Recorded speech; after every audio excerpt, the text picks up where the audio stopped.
A quote commonly attributed to Benito Mussolini, "Fascism should more properly be called corporatism because it is the merger of state and corporate power," clearly explains the form of today's emerging fascist state in America. Last week, we reported how the digital ID will be deployed by private companies and the customer's consent. The government doesn't need to mandate biometric ID, which would most likely be considered a violation of American rights. And so it outsources the mandate to private companies who are legally required to get consent, while the government is free to collect and utilize this data under legal immunity. Just like the COVID era, you will be free to give consent, but if you choose not to, you will have to leave the reservation and find a way to fend for yourself. This week, we will look at what is commonly known as the social credit score and its active deployment in the US. I was about to order food on Uber Eats, and as I'm about to check out, I noticed this disclosure, which made me pause. I was like, what do you mean an algorithm is determining the price that I am paying for based on my personal data? Communist China's social credit system is a compliance framework that was launched in 2014 with the official goal of building trust in society by punishing individual behavior. This system has allowed banks to shut off people's money and prevent them from traveling or leaving their neighborhood. It allows the Communist Chinese government the ability to condition people's behavior on an individual basis, and it is now being deployed in the United States. Here, it is being called algorithmic pricing and uses automated computer programs to dynamically set the price of goods and services in real time and on an individual basis. The algorithms are based on large amounts of data, including customer behavior, and can charge one individual more than another for the same product based on their willingness to pay and all of their personal data. Everything you do on an unsecured network is at risk. Your passwords, credit card info, and even sensitive work documents could be exposed to prying eyes. Now more than ever, is it important to protect your data online. Think about public Wi-Fi. You're at a cafe or in an airport or even at the gym, and you're connecting to free Wi-Fi without a second thought. That free Wi-Fi is often a hacker's playground.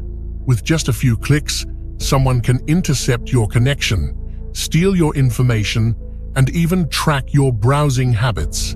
That's where Private Internet Access, or PIA, comes in. With Private Internet Access, you can safeguard all your online activities with military-grade encryption, protecting you from hackers, governments, and even your internet provider. Plus, they have a strict no-logs policy, which means they don't track or store any of your browsing history, so your privacy stays private. One click and you're protected. No complicated setup required. That's why we use Private Internet Access. Get 83% off and 4 months free using our link for a limited time. You can click the link in the description to try it out today. Wherever you live in the US, you are likely being subjected to this social credit score system right now. But the only way you would know is if you reside in the state of New York. On November 10th, 2025, New York's Algorithmic Pricing Disclosure Act was launched. The Southern District of New York upheld the act as constitutional because it compels private corporations to notify you that you are being charged based on personalized algorithmic pricing, which the courts define as dynamic pricing set by an algorithm that uses personal data. Personal data is defined as any data that identifies or could reasonably be linked directly or indirectly with a specific consumer or device. And the law does not consider whether that data was voluntarily provided or not, which means that every aspect of your life can be used to determine what a company charges you for their service. New York's Algorithmic Pricing Disclosure Act is the first of its kind, and we can expect to soon see the same in all 50 states. But one thing is for certain, the social credit score is now a real thing in America, and it's a safe bet that the carbon tax isn't far away.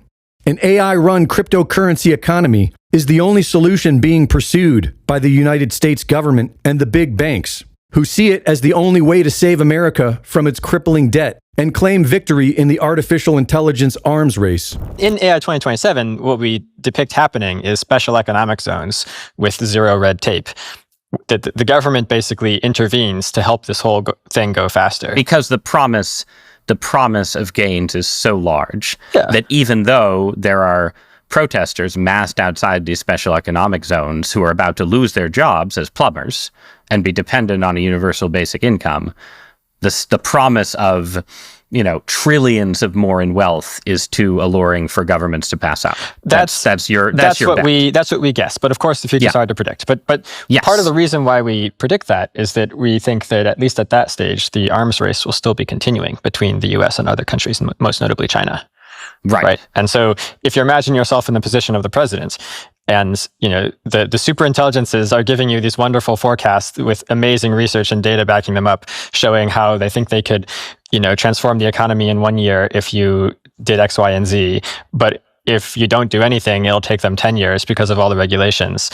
Meanwhile, China, it's pretty clear that the president would be very sympathetic to that argument, What they call the social credit system. If any of these family photos, if any of your activities online, if your purchases, if your associations, if your friends are in any way different from what the government or the powers that be of the moment would like them to be, you're no longer able to purchase train tickets. You're no longer able to board an airplane. You may not be able to get a passport. You may not be eligible for a job. You might not be able to work for the government. All of these things are increasingly being created and programmed and decided by algorithms.